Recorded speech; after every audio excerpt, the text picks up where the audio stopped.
In this final review, we're going to take a look at applications of quadratic functions. In this problem, we've got a half-court basketball shot that follows this path,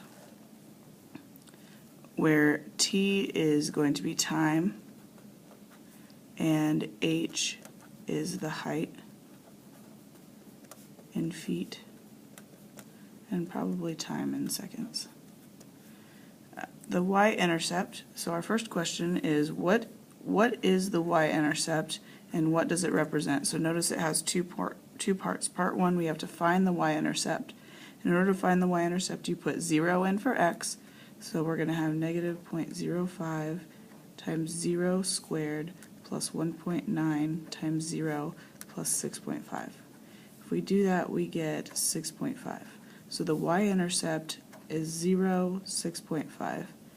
And remember, the y-intercept, our y-axis would be right here through the ball.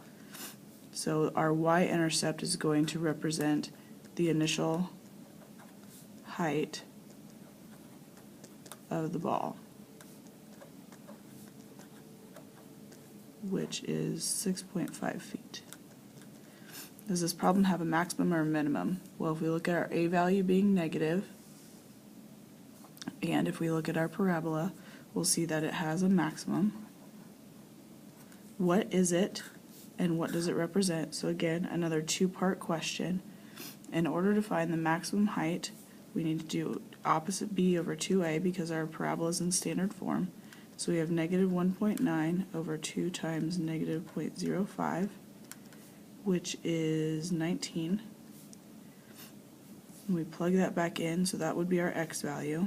19, plug that back in, negative 0.05 times 19 squared plus 1.9 times 19 plus 6.5, and if we calculate this, we will get 24.55.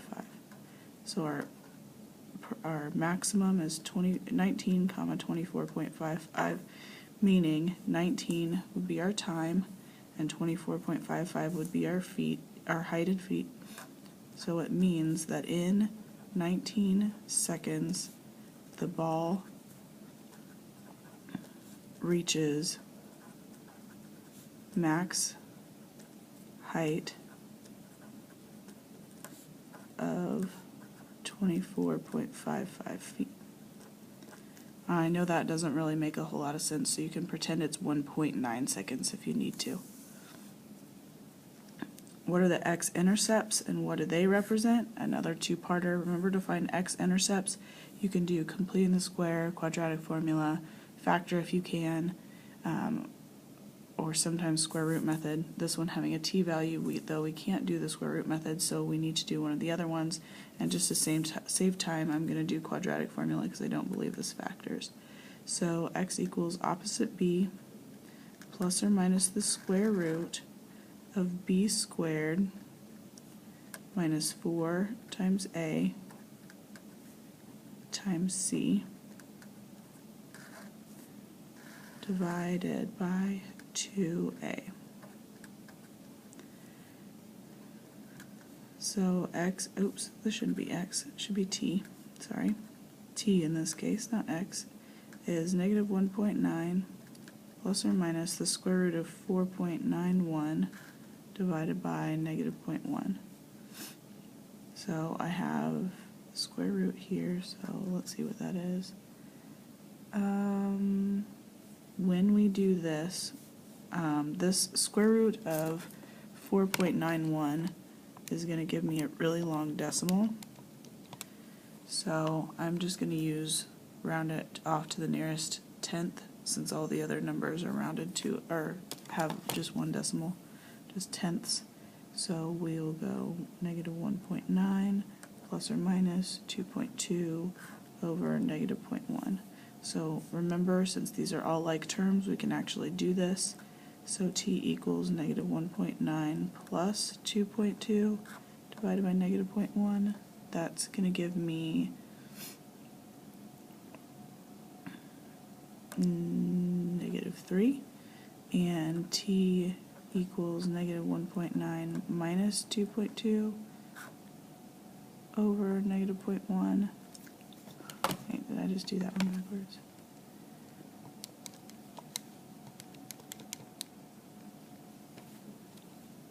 Negative 1.9 minus 2.2. Okay, that's going to give me 41. So my x-intercepts are negative 3, 0, and 41, 0. This 0, remember, is the height, so these are going to represent the points where the ball is on the ground. So at negative 3 seconds and 41 seconds, the ball is on the ground.